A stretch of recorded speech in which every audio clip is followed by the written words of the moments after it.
What's up, guys? Jake here with a quick message before we get on to our show. Please make sure that you like this video below, make sure that you are subscribed to the channel, and also make sure that you sign up for notifications. With your guys' help, we can ensure that all of the guests get the right attention and audience that they deserve. I thank all of you guys for joining me along this very adventurous journey, and now let's get on to the show. Welcome in, everybody. Welcome to 2020. I know they're 2021. Wow, already messing up on this as we were talking about right beforehand. We are in for a treat today. One of the highlights of the Las Vegas strip culture is a profession that my guest excels at very greatly on this. I'm here with Jenn Ranalli. She is wait for this, a go-go dancer, hula hoop artist, performance artist, specialty performer, pole dancer, costume designer, aerialist, and there's probably some other things on there as well. I'm excited to learn about everything because I've been such a fan of the rave scene and the club scene, and you guys are really just so emblematic of that energy. So thank you for coming on. Oh, thank you so much for having me. I'm excited to be here. You are such a vibrant personality. I love it. You. I absolutely love it. And thank you, Veronica, for setting this up. I appreciate that. I assume that you guys probably have had some work together in the past. Yeah, we've performed together and also lifelong friends. Like she's amazing. I vouch for her in a heartbeat. I'm interested we'll start off at this point. When I came across your profile, when they sent me your information, I went to your YouTube page, scrolled all the way to the beginning. And the first thing. I'm sorry. Oh, God. The first thing I saw 6 years ago was this hula hoop. I guess it's like an entry video to try to get onto Groove Cruise, which I've been on before. And to just see how far you've come and progressed over the last 6 years, it's seriously incredible and amazing, because it goes to show you that, oftentimes we start in this, we're not good, but we have a vision where we want to be. And obviously you've had your eye on the prize since the beginning. So let's go back to that moment and what inspired you to put this up on YouTube and to try to get onto Groove Cruise as a performer? So, correction, it was for Electric Forrest. Oh, Electric Forrest. It's totally fine. I mean, also been there too. Also, yeah, amazing. Been on both, performed both. But back in the day, this is when it was just a hobby for me. And I was like, really saw the light at the end of the tunnel that was like, you can actually put your skills and make it a profession and inspire the world. So for me, it went back to that time period where I started hooping. And actually, funny thing is I started my whole performance career actually started from raving. I used to be a glover, and I was a really good glover. I was sponsored by Amazing Lights. I got free gloves sent to me every month. I did gloving competitions, and I mean, it actually opened up a world that oh yeah, you can compete and dance, and I never knew about this world until I kind of dove into it myself. But yeah, once I realized that the gloving brought me to dancing and hula hooping, I kind of dropped the gloves and I just focused on circus. But yeah, it was really cool because it was just such a shift. I didn't really think the way I think now. And back then it was just where's a fun place I can fuck people's faces up, give light shows, and maybe do a couple drugs, and be sponsored by Amazing Lights and have that title. So, but yeah, it was really cool. I lived the normal life. I went to high school. I went to college for a little bit, dropped out of college my first year. And I was only going to college to make my parents happy about it, but I didn't really want to go. I obviously was I'm not ready for this, to take this seriously. So yeah, I did college for a semester, and this is when I picked up a hula hoop for the first time and was like, Mom, I'm sorry, but I'm dropping out of college to become a hula hoop artist. And obviously that wasn't taken well from my mother. Yeah. If you can imagine your parents their perception of what a hula hoop is. It's just like this random activity. Spinning it around in the circle. Like, what are you gonna go do that out in the front yard? You're gonna get a little crowd. Yeah, exactly. Like, what are you gonna? It's like a lemonade stand with hula hoops instead. I don't know what it. The perception of it was I wasn't a professional at it then. I was just learning, but I saw such a like bright future for me in doing this, and nothing fed my passion for it more than when I was learning it, because it was actually the amount of dopamine I released building towards this goal is actually more than like when I accomplished the goal, how much dopamine I was releasing. So it was really cool because I was like, wow, okay. I love this journey. I love learning and I love figuring it out. So that's always the number one thing that any successful person states, is that you have to embrace the journey that you go on. And that's literally what you're signifying right there. It sounds cliche, but like you experience it every day. Like the journey to lose weight is actually more fulfilling than when you've lost all this weight. And that's why people get into a series of depression when they actually accomplish this goal. It's because they're like, well, what's next? Like, for example, like if you are playing video games and you reach the maximum level, like you're like, what's next? Because I've already accomplished and won all these levels. Now I'm so sad about it because I've already accomplished it. So now, like, what do I do now? Do I pick up the next set of games? Like, and once you achieve that certain status, you start to see the back end structure of whatever it is, or I'll call it the business side. Yeah. That's kind of what happened in my own life, where I also started off as a little raver kid in 2012, and I was obsessed with it. Went to all the raves, and once I started big fan of, Calvin Harris and all these other people. But once I started working at Omnia and started seeing how everything worked on the back end, you see how the money is actually like the main perpetuator of why people keep doing it, and it kind of loses that glamour that fire behind it. Even though you still love it, you're still a kid inside, but everyone around you doesn't share that same passion. Like you are that person in the crowd dancing. Everyone there's embracing the moment together, and the energy is kind of an all culminating one type event. But once you're on the back end of the business, everyone there is there for different reasons, and they're all the best at it. So it's a different perspective. Yeah, exactly. It's all about perspective. And going back to Calvin Harris, love Calvin Harris too. Have you seen his music videos? They're just so freaking over the top. I'm just like, you rented this whole yacht to yourself. There's no one else on this yacht. 100%, and made a huge music video in the middle of the fucking ocean. Like, he's amazing. I definitely look up to him as a artist himself. But yeah, I consider myself, like, although I am an athlete, I'm more consider myself an artist because I create and I motivate and I mentor. I know there's you should have at least like 10 or 12, depending on how many mentors and how many things you do. You should have a mentor in each thing. But I don't really consider myself a cliche teacher. I consider myself more of a mentor for my students. I kind of let them tap into their own individuality and their own self, and embrace the mind, body, and spirit. So it seems like from being a hula hoop artist to pretty much everything that I listed off plus more, you kind of just ran into this thing head first. And with Artistry, when I grew up, I thought of Artistry as, a cliche painter.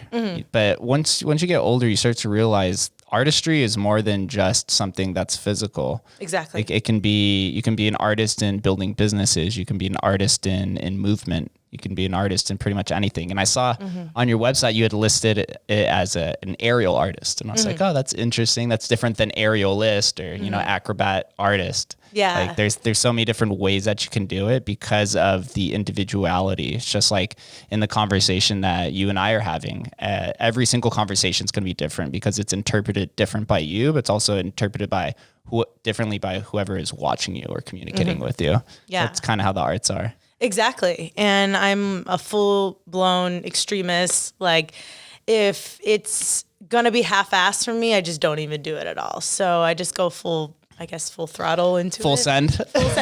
Full send. Yes, exactly. I go full send into it. But yeah, I think that that's amazing about me. And I work hard. And I think that as long as you don't give up, you see the light at the end of the tunnel, which I referred to earlier, there's no way you'll fail. The only reason you'll fail is if you quit. So Did you make it in? Did you win that entry contest to eForest? So that was I think that was like one of the moments where I was like, holy crap, I did not. But it just fueled my fire to get better, because I was like, well, next year I'm going to make an even better video and it's going to be more over the top and blah, blah, blah. So it was actually for a hula hoop. It was for a hula hoop troupe. It's really hard to say. Hula hoop troupe. Exactly. It was for a hula hoop troupe. It was called the Electric Forrest Hoop Troupe. And they handpicked the most incredible hula hoopers from all across the United States, maybe even the world. I don't know if it was so international, but definitely around across the United States. A couple of people that I absolutely look up to the most, like Lisa Lottie, Morgan Jenkins, Grace Good, which are actually my friends now, which I love to say that. Isn't that amazing to see that you can look up to somebody, then next thing you know, you snap your fingers and you're like sitting in the room with them talking and you're like, wait, how did this happen? And they're real people. Like you don't, all these people I've definitely been nervous about meeting, but like once I meet them and like talk to them, I'm like, wait, you're just like me, except, you have more followers on Instagram right now, and it's cool. But yeah, so I didn't make it that time. And the next year, I applied again, didn't make it again. And then they just stopped the hoop troupe. So I never actually was welcomed as a hula hoop artist into Electric Forest, but found myself that the power of manifestation, because I wanted it so bad, I found myself 3 years later performing as a character performer in the forest. So with Extraordinary Arts, it's my friend Sherry's group from the East Coast, and they have, oh my God, it was amazing. We were naughty maids, basically cleaning the forest. What year? I went 2016. I think 2017, 2018. I can't think. I think it was around there. But then the following year, I worked with GLM Dolls as, oh my gosh, what was my character? Oh yeah, we were chakras. We were part of the chakras. We meditated with people. That's so cool. We gave away crystals. Oh my God, that was actually when I was like diving in deeper into my spirituality, and it was just perfect. I actually went through like a really rough breakup, and we were teaching about the power of love, and like it was just like so powerful. I have goosebumps thinking about it right now, but it related to me. Are these interactive character performing groups? Is this like an independent contractor type work, or are you specifically employed by Insomniac? So independent contractor. Insomniac is Electric Forest is run a little differently. So Miss Easy and Team Easy are the groups that do EDC Vegas, EDC Orlando, more of the international ones as well, like EDC Japan, EDC China. I'm technically still an independent contractor, but I just work with the team. So like wherever they go, I was going. You also have the power to say, no, I can't do this one, or yes, it can. So you're not like, and you also have the power and the opportunity to accept other work as well. So I could still, work here in Vegas and also be like, okay, I'm leaving for the weekend to go work EDC China. That's what helps you. You have your hand in multiple cookie jars right now. Yeah, exactly. and it's not just chocolate chip. You got oatmeal. You got all macadamia nut. You got them in all of them. Peanut butter. Peanut butter, yes. Peanut butter? I eat way too much peanut butter. Me too. I'm such a junkie on it. It's so bad. Banana, peanut butter, and rice cake are like my favorite before workout snack. It's light and pumps me up. It's good. What do you have to work out for these? I mean, obviously you're well in shape, but do you have to do some sort of specific dieting or working out like in the gym that's outside of, dancing on the pole or spinning in those weird curtain things? Or? Yeah. So actually I am finishing up 75 hard right now, the challenge. It's been a wild journey. I actually had to redo like 2 or 3 times from not taking a progress photo. So for everyone that's watching or anyone that's watching right now who doesn't know what 75 hard is a series of challenges, and it's not so much a fitness challenge, it's an accountability and mentality challenge. So the big thing for me was like I had a really intense party phase during quarantine, and oh my gosh, I was just going insane. So I had to force myself into quitting cold turkey. Couldn't, so for me it was the no alcohol thing. But yeah, so the 5 rules of 75 hard are you got to drink a gallon of water a day, which for me as an athlete living in Vegas, I still don't think is enough. Sometimes I do a gallon and a half, maybe 2. Read 10 pages of a nonfictional book. So like a self-development book. Like my favorite one right now that I'm reading is Quick Brain, Jim Quick, Limitless. He has podcasts about how to learn, basically. You go through life and school doesn't teach you how to actually learn, how to actually take notes, how to actually read, and like all this cool stuff. So that's my favorite right now. You have to stick to a diet plan. It doesn't matter what it is, whether you're, keto, vegan, whatever, no cheat meals. Just gotta, roll with that.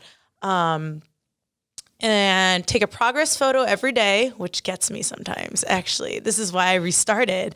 And then you have to do 2 workouts a day, which is so easy for me. One has to be outside for 45 minutes, and then another one's inside for 45 minutes. So, well, one of your workouts is whenever you're practicing, right? Oh, yeah. I mean, I work out all day, every day, whether it's teaching or I have also private students that come to my house, work with me there. But I also go to the studio. I have the key to my studio that I work at. It's called Pole Fitness Studio.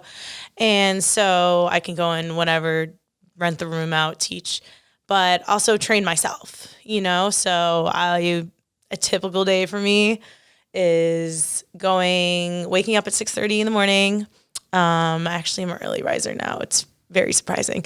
75 hard has made me an early riser. So I wake up at 6:30 in the morning. I do my breathing exercises. I meditate. I drink water. I write my goals down for the day. I write how I want to feel this day. Like, who do I want to be? And then I do a 10-10-10 exercises. It's 10 gratitude statements, 10 goals, and 10 affirmations. Now, I go way over 10, but that's just like the basis of it. And then I'll read for 30 minutes, maybe do like a brain activity, like there's a crossword puzzle or something. Yeah, basic. Something to test my brain a little bit. And I also take a really cold shower, which is really hard, actually. That's the Tony Robbins thing. Yes, it's very effective. It wakes me the hell up. Actually, I do this like right when I wake up in the morning. So it gets me motivated for the day. It's also really good for stress management, your body, your muscles. And I mean, as much as of an athlete I am, I realize I'm not invincible. So as much as we'd like to think we are, I am limitless, invincible. It sounds like your routine, a lot of it is kind of like, obviously there is a physical component to it, but a lot of it is, encompasses your spirituality and your mental well-being, because obviously you're putting your body through a lot of physical strain, but you have to be in tune with the way that it operates. Exactly. I think it is very important. And a lot of times, for me, I'm just a gym guy. Like, I just go in there and do the same motions for the most part. For you, you're twisting in all these weird dynamic positions, and probably a lot of them positions you've never been in before, and you're always trying these new ones. So you have to mentally prepare yourself to experience something new every day. Mm-hmm. Exactly. And I mean, just I'm definitely more bodily aware with myself now more than ever. Being completely sober is like opened a huge eye for me. It will change you. It's been 2.5 years. I thought it was all bullshit before. I was like, come on, you're sober. Like you talk to God. Like, okay, no, but like it's as much as like, gives you clarity. It gives you clarity. I've accomplished more in these last 2 months than I think ever possible. And quarantine has been like actually really good for me. It's good. Yeah. I think everyone's all around like 2020 was the worst year ever. I think it was my best year ever. I stopped really chasing that dollar sign and really tapped into like, what am I passionate about, and how it's sort of like, once you surrender to the universe and you kind of let go of these materialistic attachments, you realize that the universe actually empowers you more together. Just because wherever your focus goes, your energy flows. So for me, it was just not chasing X, Y, Z and just letting it chase me instead. If you lead with if you lead with passion, it'll take you to very special places. Whereas if you lead with trying to monetize directly and just right off the beginning, then a lot of your fans, your customer, your audience, whoever is supporting you, they're going to see right through that, and it'll turn people really away. But if you're doing it, for free, you're providing a lot of value, insight, and they can see that you're happy doing it, then people are going to resonate with that a lot more. And they're going to support you and like you, rather than just coming out with, an advertisement right off of your first podcast, or you coming out with hula hoop courses right after that first YouTube video. People are going to be like, what the fuck? Yeah. Who these people think they are? Yeah, exactly. And it makes you a lot happier from it for spirituality. I tapped a lot more into my spiritual sense over quarantine as well. It's interesting the way that spirituality is presented, because everyone interprets it differently, and it's kind of, I feel like it's branching off of what religion was. Before, spirituality and religion I kind of thought was similar in a sense, but now more so spirituality is just like, it's a figure of your artistic expression, and with a combination of your mental well-being, and I guess whatever your higher power belief is, whether it seems like consciousness is kind of tapped into that as well. Yeah. Or maybe that's just when I'm on mushrooms. I think that as well. I'm like, everything is connected. This is so beautiful. Exactly. Oh my God.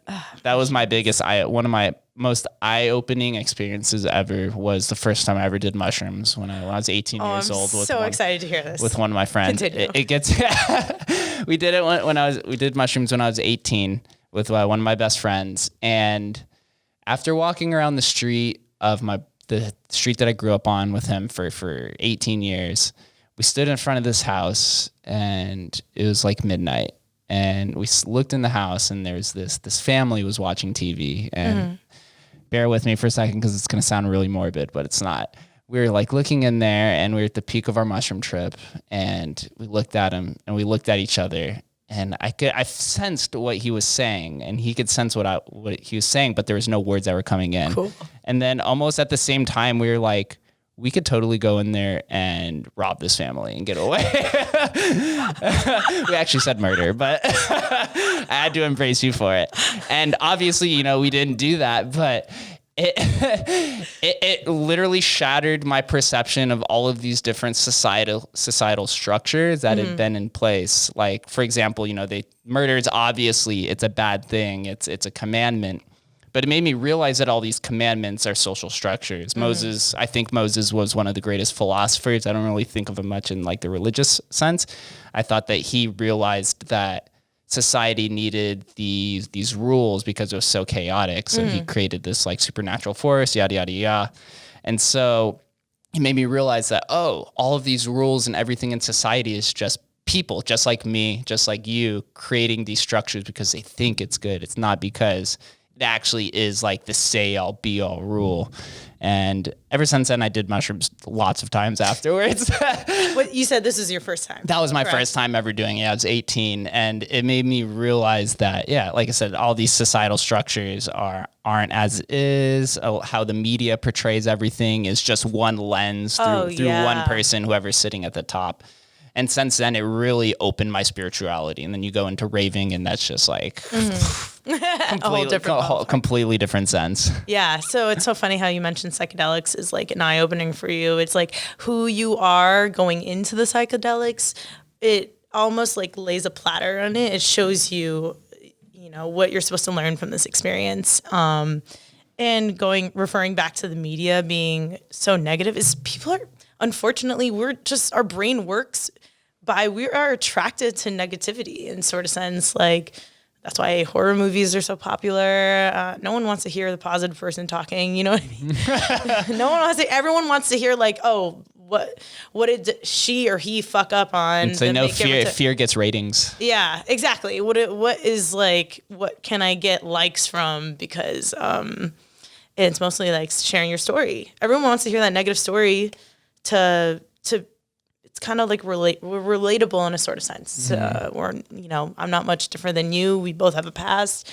We both have a story, so. When you're out there performing, do you get a lot of these, we'll just call them trippers, that come up to you and interact with you? And I'm sure you have different experiences, whether they're angry or whether they just need a hug or something like that. Definitely. I actually remember at EDC Orlando one year, I was full blown clown, big afro, white face, triangles, clown.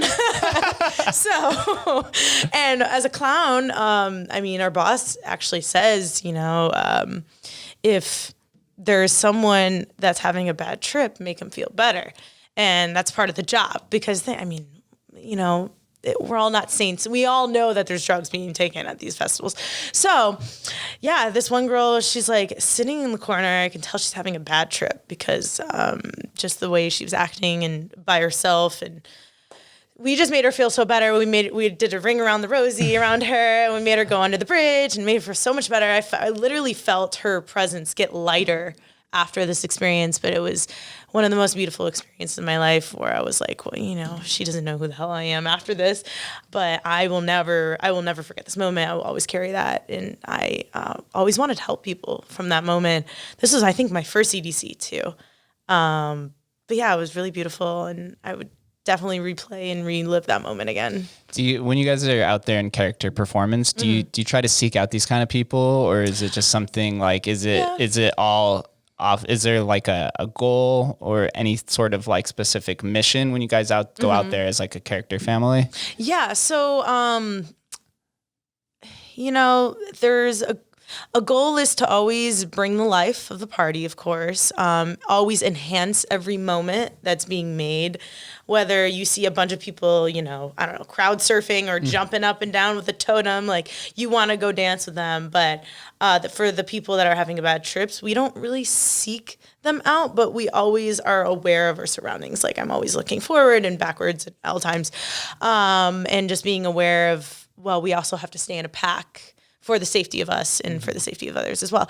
So, for me, it's just the goal is to, don't die. Drink more water. Take some ibuprofen if you need. But in a more serious sense, I'm just making sure that we bring a sort of, beautiful energy to these people because we don't know what's going on in their daily lives. This could be their escape for that moment, for this night. Maybe, a certain loved one passed away or, someone had a breakup. And these are really hard, tough things that people deal with. That's why for me, I always give, whether I'm meeting someone for the first time, I always give someone 3 tries to really prove to me if they're like a terrible person or like a good person. So like the first time is maybe they're in a bad mood, maybe they're not having a good day, blah, blah, blah, blah, and they're in a shitty mood. So if it's the second time around I meet you and you're still that same person, okay, maybe you're still coping with whatever happened from the first time. If by the third time you're still a shitty person, I'm just like, okay, you're out of here. 3 strikes, you're out. I need to know to back up from you, girlfriend, or, so yeah, it's kind of like that sort of sense. It's like I give people their moment to really, I wouldn't say prove to me, but just like, yeah, you like to give people the benefit of the doubt. Exactly. Especially when you're tapped into, your spirituality. You try to believe that there is good in everybody, and you want to lead with that kind of impression for people. And majority of the time, people are happy. But then I like that you give 3 tries because sometimes people could be having a bad day. We all have bad days, and we lead with frustration more than anything, but that comes off as, hate or stubbornness or one of those like character qualities that we don't like to relate with. So it's an interesting or ego. Ego is a big thing. Living in Vegas, I realized ego is definitely a big thing out here. Yes. Yep. I used to always say that VIP table service, as a busser, the best way to make tips is you're just stroking the ego of whoever the table, whoever's paying the check. It's same for servers, but it's like that in all kinds of places in Vegas because it's a very superficial town. It's a very like surface level, what can you do for me now kind of situation, instant gratification. And instant gratification is actually the worst thing. I'm actually reading, that's part of the book I'm reading. I believe it's called Flow. It's a New York Times bestseller, but it talks about self-consciousness and self-ego and knowing that it limits your ability to tap into that flow state. So flow state is a sense of you lose time. Like what we're doing right now is a waterfall effect. Like it's just flowing. Like there's once thoughts come up in my head, I'm just speaking them into this microphone. So it's actually a topic on how to tap into flow state quicker and more efficiently. And actually when you go into this flow state, it's actually proven in a bunch of musicians, athletes, artists, public speakers. It's a really important thing and people don't actually know it's a thing. But we do it. Yeah, it's like a creative autopilot almost. It is a creative autopilot. I like how you said that. That's actually that's genius, man. Damn. But yeah, it is a creative autopilot. I do it when I practice. I turn my phone off. I'm completely concentrated on what my goal is, and I could turn my 2-hour workout into 30 minutes if I really just stay concentrated and focused on the end goal. I like flow state. Yeah, me too. I have that similar. So good. That same exact idea when I relate it to the podcast, I always say like, okay, if the first time I look at the time and it's 30 minutes in, I know that we're tapped in, like we're tuned in. I'm not like trying to be like, oh my God, how long do I have to drag this out? Like, and do I need to make it an hour? Do I have to carry the conversation? All these different things. But yeah, we are literally in a state of flowing. Exactly. It's perfect. I always like to give myself, okay, so like, each task I do throughout the day, I try to accomplish if I'm in I try to get into flow state in one way or other. Like, for example, like this morning, I told you I was cleaning. How I texted you, I needed, maybe 1 more hour. I was, cleaning shit. I wouldn't clean normally, but I switch it up. So like last week, I started with the dishes. This week, I started with laundry and, just kind of still accomplishing the same task, but different order. Formation is what, it just keeps it interesting and taps you into flow state more. I love flow state. Oh man, I could do a whole podcast about this shit. Oh man, it's so good. When you're in a state of flow, or when you're in a flow state, is this more common when you're performing or when you're practicing? Both equally, yeah. You're just trying to get to that state no matter what you're doing? Yeah, I try to get into that state. Performing, so practicing more. Performing, it depends on my performance. If I'm doing like a 5-minute performance, well, I have to get into it quicker. The motivation of the crowd and just knowing that I'm one with everyone is a very powerful thing. But my practicing, that's why my practicing goes on for hours, like a typical day. After my morning routine, which I mentioned earlier, is like I go stretch with my coach Johnny for 3 hours. And oh my God, those 3 hours go by so fast.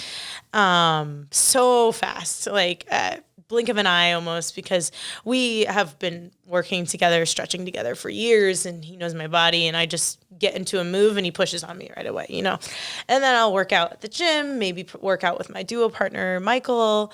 And then I usually maybe go eat lunch, whatever. And then I teach at night. So, and then maybe I'll get one more workout for myself after I teach, take a silks class, but that's more for fun, for me, like it's not because I have to, but just because I want to. And then, for right now I have to work out outside. So I roller skate outside for 45 minutes in the cold, cold. It's the worst. Such a Vegas kid. I'm Yeah. the same. Anything under 70 degrees, I'm like, this is absolutely freezing. I have 2 sweaters on. They don't get it. It's just like it's funny because my parents are like, it's 85 degrees. You should be happy. And I'm like, no, or 75 degrees. It's beautiful. Or 65. I'm like, no, I mean, necessarily, yes, in your sort of perception. Yeah. But for me, it's not. What is your most popular class that you teach? I started teaching aerial first at my studio, and then I started subbing a lot for different classes. Like I teach a twerk out class now where you shake your booty and it's a workout and you're sweating and it's choreo and it gets really sticky and hot in there. And then I teach like a lap dancing class, and then I also teach a pole dancing class. Exotic Lyra. I'm actually the first teacher to bring Lyra and heels. What's Lyra? So Lyra is the aerial hoop. And it's hanging from the ceiling. Looks like a hula hoop. Obviously, I love circles. And yeah, the first person to introduce exotic, which is more like erotic stripper meets, more acrobatic. So that's my Wednesday classes at 5 p.m. And then Thursday is all training for me. I don't teach Thursday unless it's a private student. And then, the rest of the weekend, I teach bachelorette parties. How to pole dance and give lap dances to their future husband. And oh my God, those are the best. Oh, they're so great. They're just so excited. So a lot of your classes are for not necessarily people who are trying to break into the industry, but people who kind of want to have fun or use the skills and apply them to things in their life, for like their husbands or husband or wife or whatever the case is. Exactly. And they're just, just the moment of being a beginner is the coolest thing someone will ever experience in their life. You have to embrace the suck. Yes, you embrace the suck, but you're also, oh my gosh, I think I was I wouldn't say motivated because I'm definitely more motivated now, but I was just so stoked about life when I knew 2 or 3 tricks on a hula hoop. I would just do those 2 or 3 tricks for hours. Oh my gosh. And I just was so excited about it. Like, I can't wait to get better, kind of situation. But yeah. And then you start learning more and then you realize you know nothing. Yeah. Once you break in, you're just like, Jesus, it's like nothing. It's the way that the world works. Mm-hmm. And then the world just keeps evolving every day. Can never catch up. Catch up. That's why you have to, I always tell people, to be successful, you have to have a constant state of curiosity. Yes. You need to remain to be curious because that's how you learn. You have to learn how to ask questions. And, for a living now, I'm asking questions. But when I was in high school and college, I didn't ask any questions. I was never the kid who raised their hand. I was like, no. Especially in a quiet room, public speaking is absolutely the number one fear in people. But yeah, it's like you said, curiosity. I don't want to stop learning until I'm dead. I plan on learning everything as much as I can until the day I die. It could be all about circus. It could be self-development, which I love self-development, everything right now. New languages, learning about how, the planet works and animals work. And I never want to stop learning. Well, here's a thought. They say body language sometimes speaks louder than words, right? And you said you're afraid of speaking in a room. Mm-hmm. But when you're performing in front of thousands and thousands of people, wouldn't you be speaking louder and through your body language? So funny how I never had someone actually introduce that thought to me. It's funny. I could definitely dance in front of, I have danced in front of millions of people at festivals, concerts, and, Do you get nervous? I still get nervous. Yeah. I get nervous, but I've just been relating back to my breathing as much as possible. Because I tell myself, is you being nervous going to help or hurt you? And I just put that perception in my head, and I'm like, well, it's going to hurt you if you freak out too much. You have to stay tapped into who you are and what your skill sets are, and just being as properly, what's the word I'm trying to say? Like equipped, prepared? Yeah, prepared as possible for the performance is also another thing. But yeah, the breathing exercises help. And also knowing that like you're not alone. You're not the only one that gets nervous, Yeah. And for the most part, whatever our profession is, when we're performing in front of people, they don't realize that you're messing up. They think it's normal, like when you're dancing, you may have made the wrong angle or twist or whatever it is. No one else is noticing it, but in your mind, you're like, man, I suck. I missed this. Yeah. Everyone notices. No one really is. Or it's like, same as if I'm podcasting and I mess up on my verbiage and everyone that's listening is like, oh, that sounds good. In my mind, I'm like, man, this sucks. I'm going to get past it. Got to keep going. And we're our own worst critics. So, and that's a normalcy in all of humans. It's back to humans being irrational at our most foundational base. That's just evolution. It's kind of like the fight or flight. Where you're like, oh my God, the world's coming down. I need to find a way to exit stage left somehow. Yeah, exactly. And another thing with like the flow state, what you said is how evolution works is that the fight or flight is if it's too hard, you get nervous or you get anxious about it and you don't want to do it. But if it's too easy, you get bored. So you have to kind of find that middle ground of what works for you. I always find performance arts, go-go dancing, pole dancing, all these different things.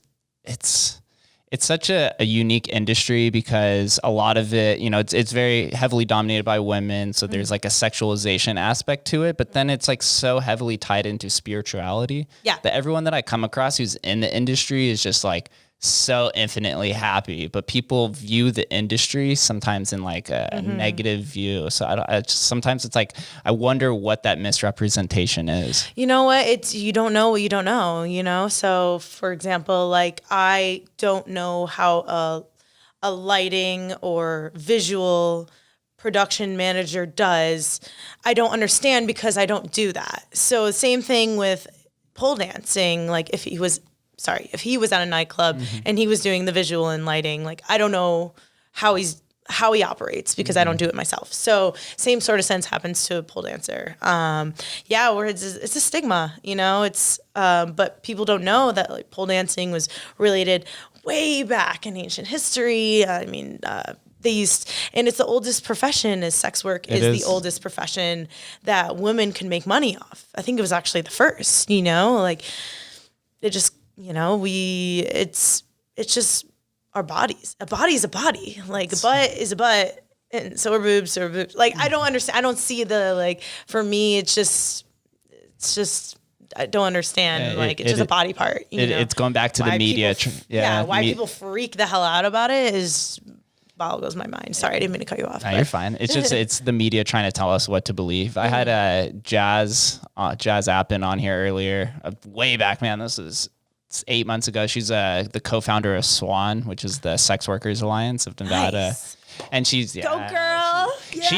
She opened my mind to it as well because they're trying to fight for sex workers' rights. Kind of like how it is with all these other movements, like it's a huge deal right now. Even Instagram is like, if they don't know if you hashtag pole dancer right now, you can actually have your account banned because they don't know either if you're actually in a strip club or training in a studio sense. And that's a huge problem for, me and all the pole dancers that work hard at their craft. And you know what? In every industry of performance arts I've been in, pole dancing is the most welcoming community out of even the fire group, out of the aerial group. Like everyone is just has each other's back. I've never felt a more welcoming community than the pole dance community. Yeah, you have to, and it's weird because. With pole dancing, obviously skin is going to show, and that's what brings in people to watch it. Is there's the sexualization aspect to it, but then they want to kind of take that away from you and ban hashtag pole dancing or whatever it is because there's ridiculous. A sexualization, but it wouldn't be popular without it. So it's like you can't remove it, but they're trying to forcefully remove it. Yeah, which is there's no way possible to do it. It's so ridiculous. So you have to embrace it. Yeah, exactly. It's so ridiculous because like what's the matter with feeling beautiful? What's the matter with showing skin? What is the matter with feeling confident with yourself? I've seen a lot of people really cope from just a hard past of an eating disorder, feeling abused from their partner, and just coming into this studio setting, leaving everything at the door. And that's why I love teaching. Oh my God, I'm getting emotional right now. I love teaching so much because I see that side of people that are like so ambitious and feel confident in their own skin. And what's the matter with that? I don't think there's ever should be an issue with people wanting to feel like their best version of themselves when they come to train or when they, who cares? Exactly. Like, what the hell? And that's why I think Vegas is in a good position, because I've said this a few times before, that women dominate the strip. Like there's no lying. If you removed all of the women from the strip, you wouldn't have anything outside of gambling. Yeah. That's the only thing that would really do well. The clubs would die. There would be no dealers. There'd be no performers, anything like that. So they're the ones in power, and they are embracing their sexuality and the different components to it. And so if you lead the Sex Workers Alliance in Vegas, it's just shows that there's more to it than just this illegal form of prostitution, which is kind of like that blanket statement that everyone puts on. You're like, sex worker, oh, prostitute, oh, prison. Like, yeah, exactly. It's not like that. She opened my eyes that like a sex worker could be anything from a cam girl. They call it, she called it a full service worker. It could be a pole dancer, like anything's like that, because sexuality is such a spectrum. It's not binary. It's not like zeros and ones. Exactly. And to be completely honest, I never saw escorting as a huge issue in my eyes. Like, whatever, if my friends fuck idiots for free, might as well get money from it. I'm like, okay, excuse me? Like, you can get paid for this? Okay, then just do it. Like, stop sleeping with these stupid guys, like, and not getting paid for it. Yeah, but if you put it on camera, then it's okay. Yeah, exactly. It's just but if you take it off camera and it's paid, then it's illegal. It's illegal. Like, there's so many. Yeah. Now it seems like there's so many illogical infrastructural legal problems that surround it, that I think our generation is going to be the one that, once we're able to take power from the boomers, whenever that is, we're going to come in and, drug use is okay to talk about, because, it's just an experience of life, just as dancing and sex work and all of these other things. You're just experiencing life. Like, what's the deal? Exactly. What's wrong with talking about these topics? Because it's kind of like, don't ask, don't tell kind of situation, but I want to ask and I want to tell. And relating back to the drug topic is, as long as we know it's out there, we know it's a thing. Why don't we just talk about how to maybe not overuse these drugs, but use them to our advantage? Don't go so crazy. How to like monetize it almost in a way. Monitor it. Monitor, not monetize. Monitor it in a way where, like, okay, you don't get a drug addiction. Okay, and you don't rely on this thing to make you this, feel this certain way. Yeah, so awareness is key. That's why I like that Oregon went down that decriminalization route for drugs, because they want to treat addiction. And for the longest time, if you were going to talk about drug use in public, people were like, oh, well, there goes your political career. And it's like, my thing is like, well, in the future, if we're so open about drug use, like, what's it matter if you used to experiment with these kind of things? We know Barack Obama used to smoke weed. We know George Bush used to do cocaine. Like, you don't have to closet it, like, embrace it. And when we're younger, we go through these different experiences. We try things because we want to know, do we like it? What's the value of it? That was a lot of the reasons why I used to experiment with psychedelics, because I wanted to see how far I could push my mind. Yeah, curiosity. Yeah. I'd never experienced a bad trip once throughout my entire life from it. I've seen people do it, but it makes you want to, I guess it's more so encourage my curiosity more than anything. It made me even wonder more of what's out there in life, to then try to understand all these different disciplines of academia and entertainment and all these different things. So it's beautiful. And that's kind of how I see, like, relating all of that back to dancing and tying it into like spirituality and the sexual spectrum. That's why I always find your industry so fascinating, because everyone has like a similar mindset, but the artistic expression so different. Yeah, definitely. I love that too. And everyone, operates on a different wavelength.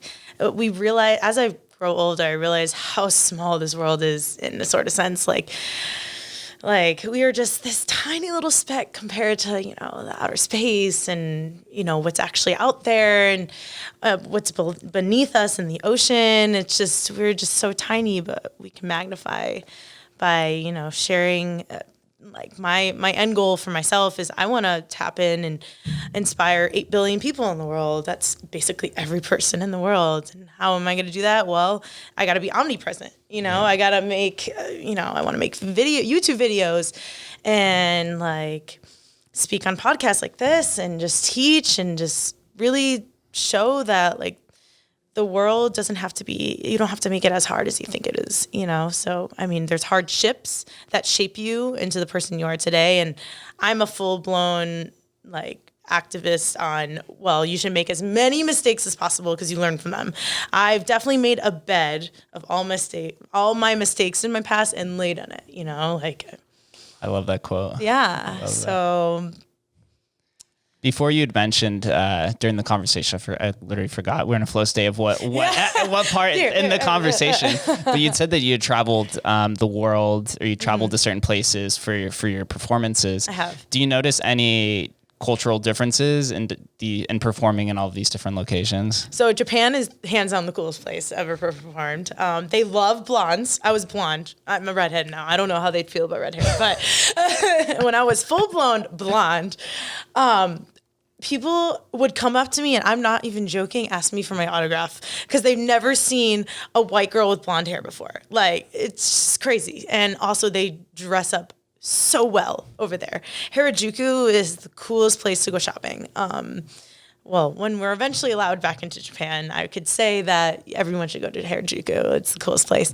Yeah, it's a cultural shock. China's the worst place I've performed. Go figure. How come? Just rude people. The food sucked. It smelled like porta potties everywhere. I've had a really bad experience there with the communist government. Yeah. Just passport situation that. Well, we're never going to China now because of this, but it's okay. Oh, God. Okay, do not bring pepper spray to China. You will get arrested. I'm not joking. So I was basically locked up in captivity because I brought this little pepper spray that's about this big, and it's for your keychain. I didn't even know it was in my backpack until I obviously got to China. I was doing a Europe tour. I was doing like Japan, Thailand, and Japan, Thailand, China. And yeah, I was locked up basically in confinement. I had like 6 very Chinese men, very scary, very like aggressive, talking to me like, where'd you get this? Who'd you buy this from? Blah, blah, blah. Like, they thought I bought it here in China and they were gonna like basically like go after this guy who sold it to me. I was like, no, I brought it from the US. Blah, blah. I didn't know this was the thing. Like, I didn't know, like, basically bringing pepper spray into China is like bringing. They have heavy enforcement. Gun. Yeah, I'm like this little blonde girl who's like, I don't even know what you're saying. You're so your Chinese is so like potent. I'm so don't know what you're talking about. Like, can't understand your accent at all. Like, it was one of the scariest moments of my life. I was like, wow, I'm going to Chinese jail forever. No one in the US is gonna see me ever again. That's an eye-opening experience, to say the least. Yeah, definitely. Oh God, check the guidelines of what you cannot bring into the places you travel. But were you traveling with Insomniac for these? Yes, I was. Thank goodness it was traveling from the festival, not to, because I think I probably would have missed maybe the first day of work, because we missed a flight. It was me and my friend George. We missed a flight, and I had to buy a new flight to go to Thailand because my boyfriend was flying to Thailand, and the only day we missed our only flight for the day, so I had to buy with a new airline, and it was a whole thing. Ugh. Oh my gosh, and it was like $3,000 later. I finally got to Thailand because I was like, I don't care. Charge me whatever. I just want to get the hell out of this place. Never come back to China again. Now, Hong Kong is different. Hong Kong is a really cool place to perform. Hey, they're their own republic for now. Yeah, exactly. Yeah, and I mean, another funny China story was working with Insomniac. Something happened with our passports where the government came after us, and I will never forget this because it was Ridiculous. So we were literally getting dressed for the day, putting our clown makeup on, whatever. This is the second day. We had to just put normal clothes on and run into the crowd, like acting like we were just normal party goers, not performers, because something happened with our visas that was, went wrong. So the Chinese government were after all of us. And so we put, every performer wears all black. It's so funny how we live like these bright, colorful lives, but we wear all black on the norm. Trying to blend in. Yeah, trying to blend in. We wore all black. We went into the crowd, but we're amazing dancers, so we obviously were not blending in, and we're all around each other. So it was just hilarious. So eventually we just figure out that we're not performing that day, that we just need to go back to the hotel, be safe. So we drop all of our stuff. All of our stuff is left, from stilts to my friend's ukulele to wallets, makeup, the whole 9 yards, and my ex-boyfriend at the time. We stayed because we were like, well, we want to go see Troy Boy. I'm not I know the Chinese government is after me, but now I can drink because I'm not working anymore today. So, so we went and partied. And one of my friends, she has a really bad disease where she has to really be particular about what she eats and at certain times of the day. And she left her lunchbox full of goodies. And she texted me. She's like, hey, I'm not feeling well. Can you please somehow break into our back room and get my stuff? And I was like, fucking for sure. I have 3 shots in me. Let's go. I could take the world on. Yeah. So Troy Boy finished. I was definitely into partying at this point. And I go back. The Chinese government is standing outside, all ready to fight someone. Square up, homie. Waiting for us to walk back because they knew we needed to come back for our stuff eventually. And so I kind of was like, okay, now it's not a good time. Let's go walk around again. And walking around, blah, blah, blah, blah. Come back. They're gone. And I'm like, okay. Looking at my ex-boyfriend, I'm like, should we go retrieve everyone's shit? He goes, yeah, let's fucking do it. And so we go in. There was way more stuff than we thought. There was huge stilt bags, 4 or 5 stilt bags, which I don't know if you know what's the stilts bags. They're snowboarding bags and full of crap. And then, so we just started loading in and out waves. We had my friends that left meet us on the outside gates so we could hand a bunch of bags over and shit over that was because we didn't know what was going to happen to our stuff. Let's be honest, somebody could have came and stole it, a party goer, the Chinese government could have thrown it away or whatever, tested it for I don't know, God knows what. So we made it a thing. We were on a mission at this point. I think I even tapped into a little bit of flow state at this point because I was like, no, you know what? The first thing I grabbed, to be completely honest, was my friend's ukulele because I was like, well, when shit hits the fan and everything sucks, he can at least sing to us. So I grabbed. That's the bright side right there. Yeah, and little did I know it had his wallet and his ID and everything in it. So I brought the ukulele. I was like, well, at least George can sing us a damn song if things go way worse than we think. So later after the first run or second run, we were like, dude, there's so much more shit still. So I look around and I'm like, is there a golf cart I can use? Maybe ask. And I found a golf cart. I kind of manifested it. I was like, this is a golf cart. Cool. It had the keys in it and there was no one in there. Oh my God. So what did I do? I fucking stole the golf cart. And I later realized after I packed all my stuff on it, on the back, it said Martin Garrix. So I basically stole Martin Garrix's golf cart. So if you hear me, Martin Garrix, thank you so much for saving us performers in this time of need. I will never forget this moment. It's just one of those stories you can't make up. It was real. It was so funny. It was so real, so crazy because I was just had no fucks given. I knew I could have been arrested at any point. So. I find not that extreme, but scenarios like this happen all the time in festivals. It's so true.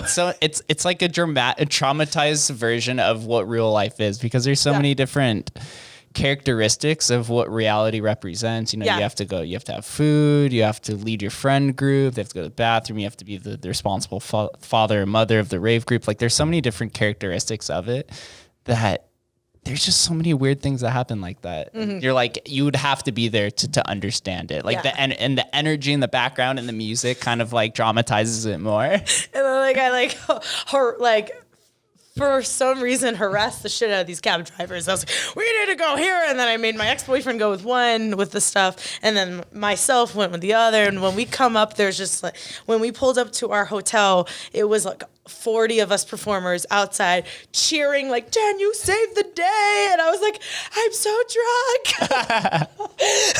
I stole Marty Garrix's golf cart. Oh my God. No one believed me. They were like, you did what? I was like, well, tequila makes me ballsy, I guess. Oh yeah, that's same here. That was my drink of choice for a long time. So funny. I feel like I just relived that moment again. So thank you Thank you so much for that, because I haven't spoken about that in quite a while. So that was, oh wow. Do you have any plans to travel in any other countries once life kind of resumes some normalcy? Yeah, so actually I have a plan to go to Tulum in February. My girl is doing an essential oil / aerial retreat that she wants me to teach at, which I'm super excited about. Teach classes at. Mostly because Tulum is like one of the most, I feel like, spiritual places to go to. And plus, I love those jungle, whatever they call it, jungle gyms. Like, I've seen a bunch of people down there during quarantine. Yeah, they're just working out with a bunch of rocks. It sounds crazy, but like it's totally how the caveman probably worked out back in the day. But yeah, and mid-January, I plan on going to teach in South Dakota with the Flaunt Girls. Do they invite you down there for these kind of things? Yeah, so I met the Flaunt Girls during when I was working Sturgis. So Sturgis has a really bad rep. Still is talked about to this day, but it was a really good time. I worked One Eye Jack's, which was this bar / yeah, it was just like a bar / they had dancers on the pole and you could sell body shots, and it was just a really fun experience. Like an interactive bar. Yeah, interactive bar. Yeah. And it was really cool. And then it was performing. So we performed, and I think I was the only person in August that was performing, this past August that was performing. So I was very fortunate, very grateful for the experience. But yeah, I met these group of women. They're called the Flaunt Girls. They do aerial and pole and everything, fire, and they're like, we want you on our team next year performing like the Buffalo Chip, which is like the huge concert stage. And I'm like, oh, I'm so in. So yeah, they want me to go teach mid-January, which I'm excited about. In South Dakota, like they do their own thing. They are so not listening to any of the regulations and doesn't matter to them, It's so beautiful. Like, so beautiful about the industry because you're constantly surrounded by people. So there could be literally the lifetime opportunity presents itself. Just manifest right in front of you. Yeah. Like by whoever you meet. And then you combine it with your social media account. I know you had you have 10,000 followers on Instagram. I saw TikTok's really popular as well. So literally just opportunities like aplenty. And with your profession, it's easy for content creation because you're just literally videotaping yourself and putting music over it. So that's why I was like scrolling through TikTok, and after like 30 minutes, I was like, holy shit, this just goes on forever and ever. Thank you. TikTok's really fun. Yeah, it is. It's very time consuming though. But I do really enjoy the platform in its whole because it's the ability to grow so fast and really branch out to other performers on there is really cool. But content creating is king. I guess you say content is king. It is. I slowly had to just give into it. I was so against that idea for such a long time. Well, you can use it to your advantage or disadvantage. I definitely feel like sometimes I get into like, well, these platforms were made for you to continue endlessly scrolling, and it does something to your ego. Like it does weird things to your ego. So I just was like, put myself on like, yeah, you should post daily inspirational stuff, but don't let the constant scrolling kind of affect you in a negative way. 'Cause it was making me feel, just insecure because I was seeing all these beautiful women on there and blah, blah, blah. And it's like, well, people, sunflowers don't look at a tulip and they're like, I want to look like a tulip. They're just like, I'm a sunflower and I'm beautiful and a tulip is beautiful too. So that's how I like to look at other people. Oh, that is a good way of putting it. It kind of disassociates you from life because all you see is just positive. No one's really posting negative unless you're on Twitter, Facebook. But because the negative is like sometimes so like, it's not taken well. You know, some like anyone's story about, I don't know, they did drugs and blah, blah, blah. Like apparently that's a huge, wow, they did drugs kind of situation. It's like, no, I mean, for me, myself, I had a huge drug addiction, and that's what, I've been battling it for years with cocaine, and it's been like It's tough. it's so, I mean, at one point in my life, I lived in a party house, and I wouldn't wake up unless I had a line next to me waiting for my day. This is when I started pole dancing, actually, in the beginning of it. And it was really, I had to have really hit rock bottom to establish who I am today. Yeah, and it's just instances like that, like every guru, I guess you could say spiritual guru or like mentor out there always says, like, there's a hardship that really makes you like open your eyes to what the hell am I doing? Like, why am I so depressed? First of all, I was the most depressed I've ever been in my life. Why am I still doing these drugs, even though I know that it's bad for them? I had to quit cold turkey. I had to, just come from a place of love for myself, and I wasn't loving myself. And now that I'm wholeheartedly believe that I am truly in love with myself, just because I could see what, if I have a goal, I'm going to accomplish it. I know that I'm going to put myself I'm going to give myself sub-targets weekly, and it's the little things every day that add up over time that really give me the confidence booster. Those sub-targets are actually my biggest confidence booster for me is, okay, well, what did you do today? I drank a gallon of water today. That brings me confidence. And, some days it's hard. Some days it's easy, I accomplished this trick I've been working on for months. Finally, that's another sub-target. And, I journal a lot. I journal a lot about these, like how I'm feeling and what did I accomplish in the day and like what's something that was really cool that I've been trying to work on. And yeah, journaling helps a lot. I've heard a lot about journaling. Mm-hmm. There's a lot of these, they say to start your day off with just like menial tasks, like make your bed or do the dishes. It kind of just preps your mind that like, all right, if I'm going to start off with doing activities, then I'm going to be able to carry this kind of energy or momentum throughout the rest of the day. And then those small goals end up turning into larger goals. And then all of a sudden you're running away from the Chinese police. Oh my gosh. Or the Chinese government. Yeah, CCP out there for you. So but these dark moments in life, I think we all experience them. A lot of the people that I actually have sat across from the table from have also had these similar experiences in different forms. But the people who are able to realize that this is their rock bottom and kind of accept reality where they are and kind of how they got into this situation, and then be like, okay, this is definitely the bottom. I'm not letting the floor fall out anymore, and I'm going to slowly climb myself back up. And then once you get back to that surface level, then it's just literally rocket ship to the moon.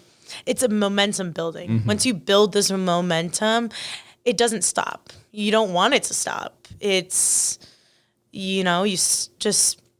momentum is a huge thing, and also negative motivation too. For example,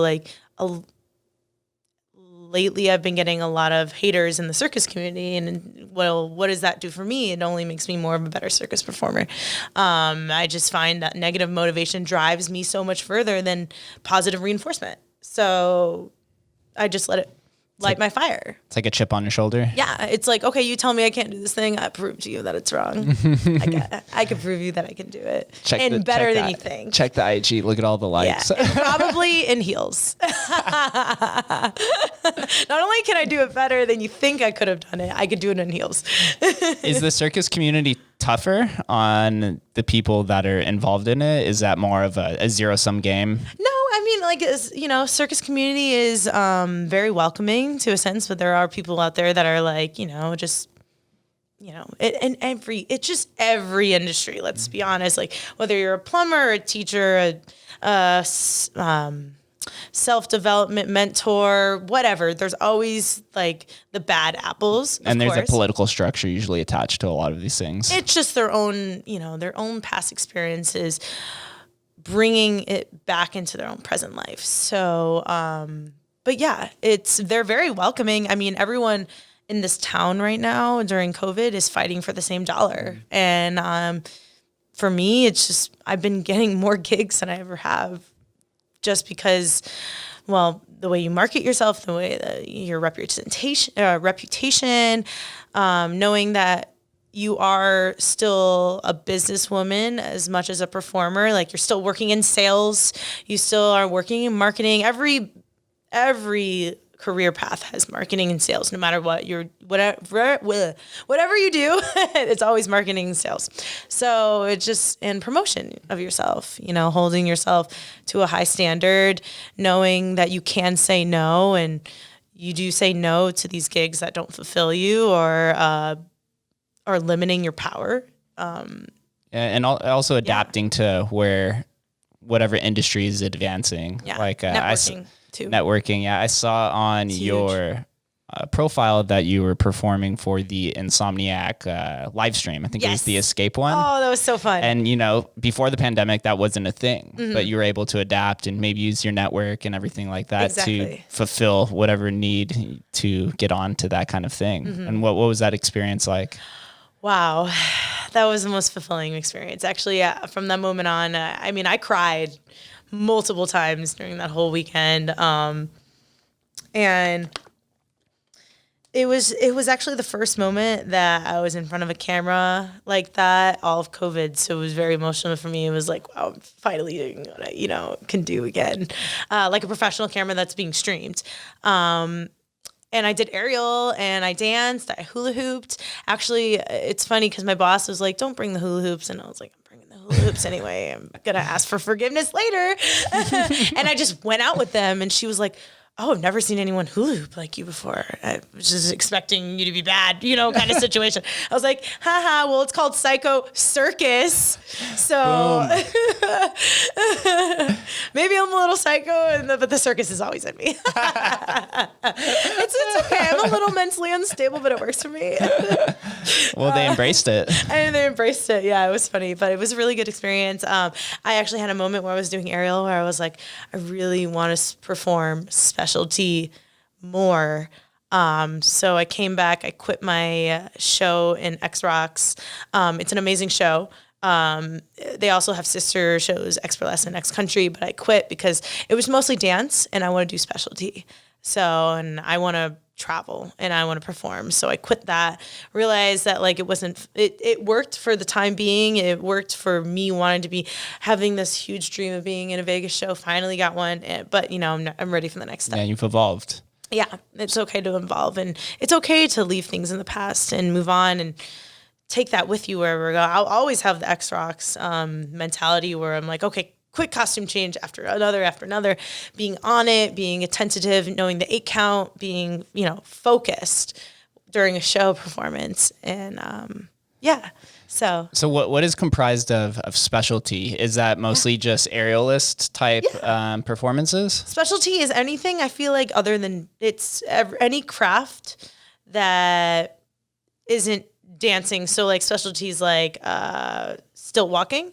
It could be sear wheel. It could be tightrope. It pays more too because you have to create an act and you have to train it more. Fire, which I do as well. Pole dancing, aerial. So it's more unique to you. It's prevalent. It's not like one of the classes that you're teaching. It's like it's more so your own specialty act, and you have to find out how you configure within whatever event it is as well. Like, for example, being a Psycho Circus hula hooper. Yeah, exactly. It's more special. Like it's in the name, it's specialty. So it's like you go and maybe perform your act once or twice in the night, and that's it. And then it's a special thing, all eyes on you for that one moment. But if you're a go-go dancer, which I also love to do as well, you are dancing 5 or 6 times a night, so it's just different. That's beautiful.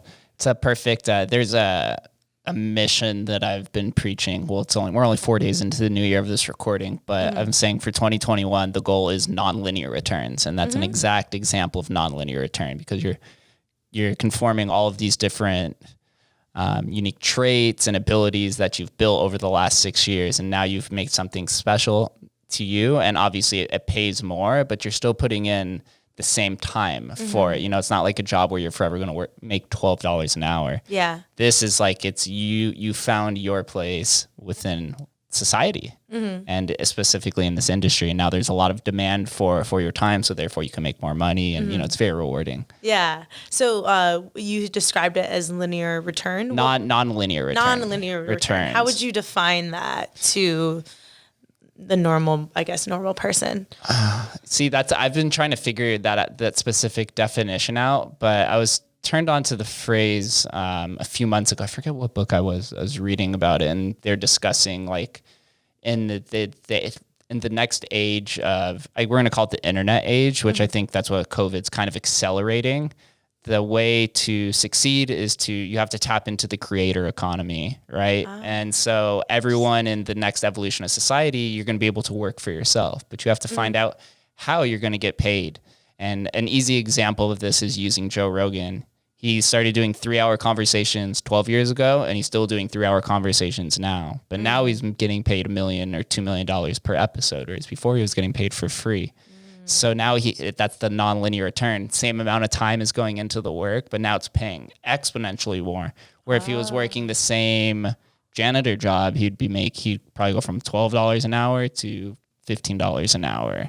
So it's literally straight linear, but non-linear, it's more exponential return. So that used to be awesome. Yeah, I didn't know. That's cool. So you've embraced it. You've embraced it. You've made it, because that's the next evolution of where society is. Yeah, it's like going. I experienced that, but I didn't know it had a name. Yeah, non-linear returns. There might be a more technical, probably a little bit more user-friendly name for it, but that's what I'm rolling with for now. Yeah, the non-linear returns. I like it. It rolls out the tongue. You're tapped into the creator economy, and so I'm slowly trying to figure that way out as well. But similar to you is like when people have approached me, now that I've had somewhat small success for the podcast, people keep asking me, how are you going to monetize? How are you going to monetize? And I'm like, I'm not trying to monetize right now. I'm trying to hold off. I'm trying to build my brand and the abilities. And then that comes later. Yeah. The longer you hold off, the higher you are up on that exponential curve. You know, it's not linear. Linear, you get paid right from the moment that you're in something. Non-linear, you get paid later down the road. It's almost like starting a business. Yeah, for sure. So that's cool. Yeah, you're tapped into it. I'm excited to follow your journey.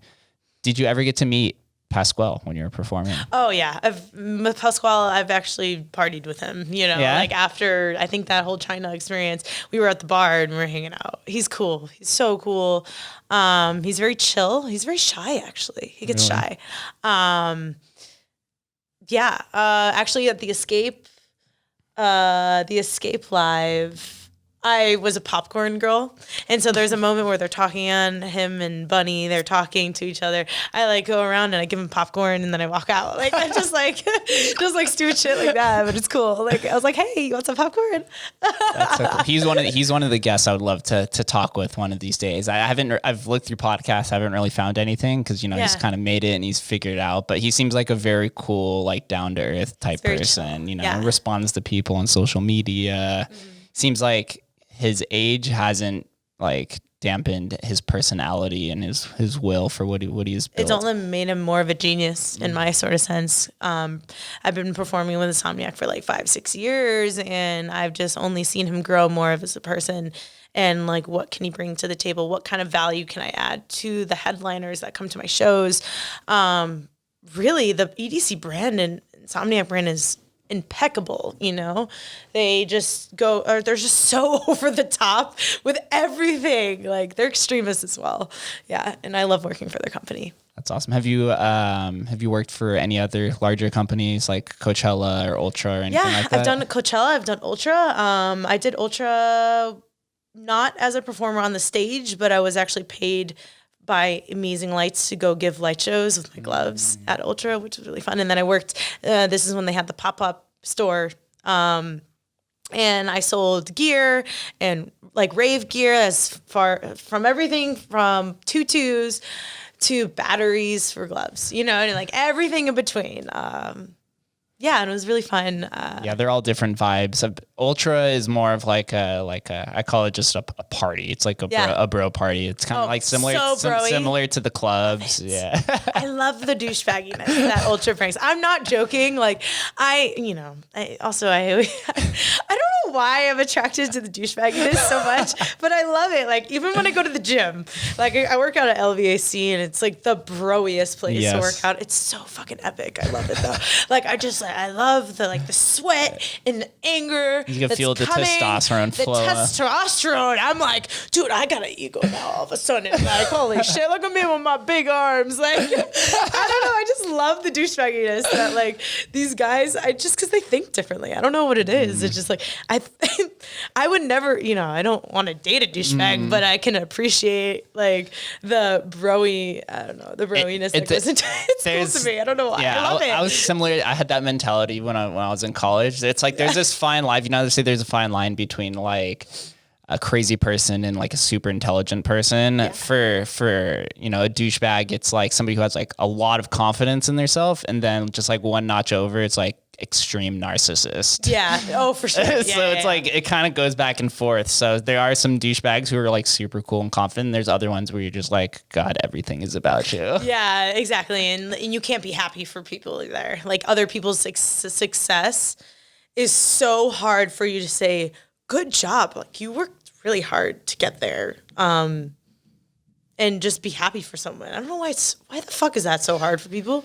I don't understand. I'm literally like, well, for me, I don't know if it's just because from living like an interesting kind of life, but I love to bring people up. I think it's more fulfilling for me to find jobs for other people, like gigs for other workers, for other performers, than it is to find my own gigs for myself. It's more fulfilling. Oh, it warms my heart so much. It really does. Like, that's why I think that like after my body, can't physically do stuff anymore, I want to own my own performance company and really just be on the business side, because I think business is super fucking cool. It is. It's so much fun. And and sales and just talking to people. Like, oh my God. It's the next level of artistry. Yeah, it is, exactly. It is. Yeah, and use what I've learned as a performer into a businesswoman that I could represent as that title. Yeah. To other people. I have no doubt after this conversation that you will succeed so well in that whenever that time does come. Mm-hmm. Before we get out of here, I have one question for you. Yes. I ask it to everybody. Same question. The parting question is, what does Las Vegas mean to you? Oh, wow. I love this. Las Vegas was... So my story on how I moved to Las Vegas was very random. I was living in Tampa, Florida, and it was me and my girl, Allie. She's also a performer as well. And we were performing together one night, and we just looked at each other and we were like, we've done everything we've done in Tampa. Like, what do we do now? And she's like, you want to move to Vegas? I was like, there was no doubt in my mind that I was like, yes. Like, there was no doubt that said no. I was full send. Yes. I was full send. Yes. I broke the contract to my house. It was very expensive. I had to pack up all my stuff within 3 to 5 days, find movers for my car, my stuff, blah, blah, blah, blah, blah. Find a plane ticket, all of that. It was so random. Like, if you said, Jen, I thought, like, are you moving to Vegas 2 weeks beforehand? I would have said no. Like, I had no idea that I was doing this. And I didn't know anyone out here. I was very scared. I was very like, can I make being a performer in Vegas happen? But once I kind of give myself a time limit, it kind of boosts me to do more faster. So that's what it did. It actually built my confidence to just run with it. So yeah, I mean, Vegas for me was just spur of the moment, very random, but fulfilling and I'm just so glad to be here because I've really found myself as a person. I found my true love out here. I found the most amazing people and mentors. And I just think it's a place of growth. You can have Vegas either make or break you in the sort of sense. And it did both for me, honestly. I was broken because of my drug addiction that I talked about earlier. I was broken because I just dealt with the wrong group of people and just being around like negative people that were just going nowhere in their lives and okay with it. And then it all also made me, because it got me sober. It got me, to a place of like, I have more higher standards for myself. So that now I'm like really fully diving into my circus career without ever turning back. And finding that I'm never going to regret anything I've done in Vegas, because it's definitely shaped me to who I am today. So yeah, Vegas for me is just a 10X. Like if you're not going to do anything, if you're going to do something, 10X that shit, don't, full send it. Full send it. Yeah. I see myself living here for a while. I see myself building a community out here more so in the performance world, and just really being a person that people can talk to and look up to and ask me anything, whether it's super personal to impersonal. It's just, I want to help people. And for me, that's where I shine the most, is what kind of value can I add to the people even around me, through me, in me, with all around me.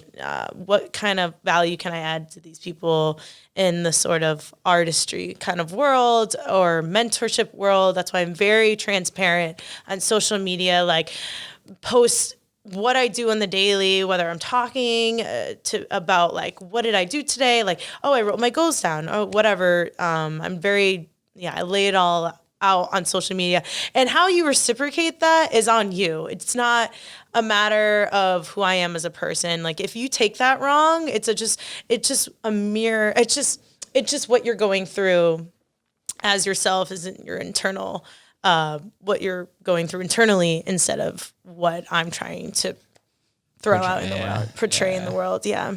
Wow. So that was the most compassionate response we've received. I loved it. So you're trying to make me cry like 4 or 5 times on this podcast. Almost. So close. So close. If I wanted to send all of the viewers or listeners to basically give you an AMA, where would I send them? So I'm most active on Instagram and TikTok. It's at JENN_Renalli, RANALLI.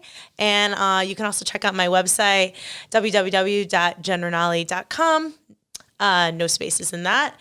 And I also have a YouTube channel where I throw out inspirational content, like my acts and how-to videos and like how to hula hoop and all that fun stuff, at www.youtube.com/Jenn Ranalli.